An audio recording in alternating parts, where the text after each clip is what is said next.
This picture is about the transistor. There are 3 transistors here in this collection of small electronic parts.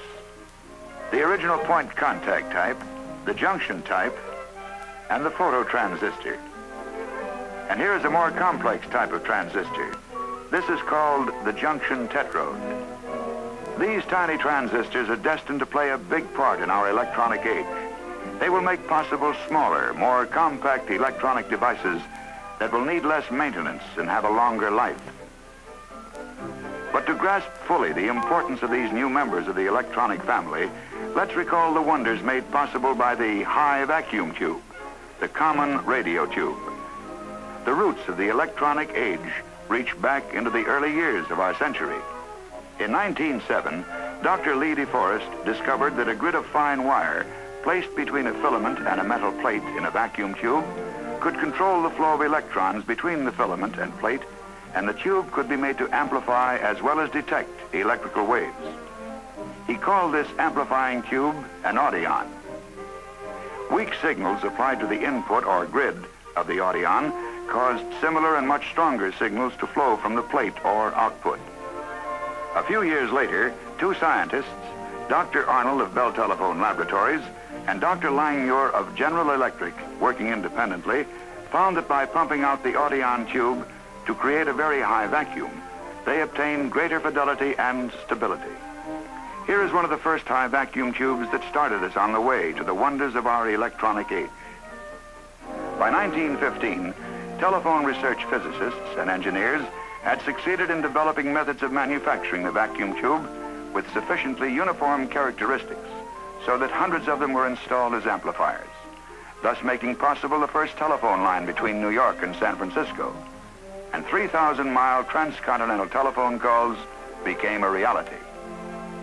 This same year, 1915, at Arlington, Virginia, telephone engineers hooked together 500 vacuum tubes to generate enough radio power to send the human voice across the Atlantic for the first time in history. Words spoken into a radio telephone transmitter at Arlington were heard by engineers listening at the Eiffel Tower in Paris and also at Pearl Harbor, Hawaii. 1920 brought the beginning of radio broadcasting, but a vacuum tube radio receiver was a real luxury. Then, the next 10 years gave us talking motion pictures, transoceanic radio telephone service,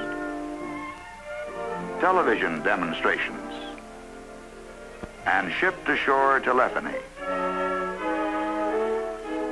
With our electronic age in full swing, the coaxial cable, the cathode ray tube, the iconoscope, and the image orthicon, aided by hundreds of more conventional vacuum tubes, gave us television, radar for war, radar for peace,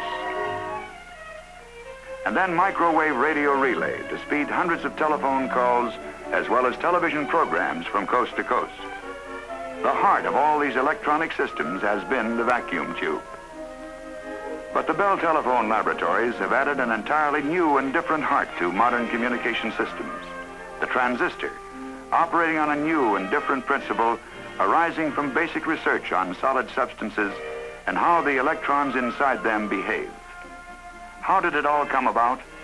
Well, doctors Shockley, Bardeen, and Bratton and their associates at the Bell Telephone Laboratories were working on a problem in pure research, investigating the surface properties of germanium, a substance known to be a semiconductor of electricity.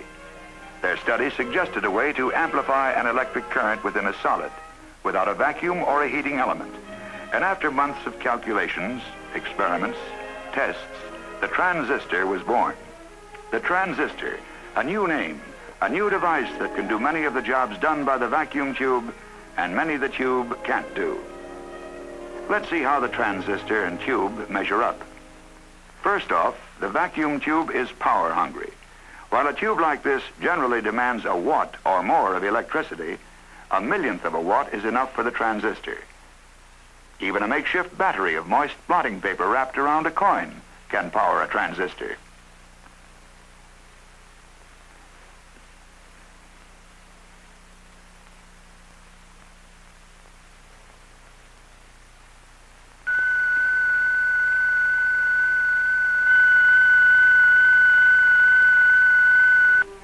vacuum tube gets pretty hot, sometimes a little too hot. That's why in complex devices, the tubes must be spaced far enough apart for proper ventilation. Since transistors remain cool, they can be crowded together in a small space. In size, reliability, and ruggedness too, the tiny transistor has many advantages. And research goes on to make it still more useful. Many new and improved types of transistors have followed the early models, but transistors are no longer just an experiment.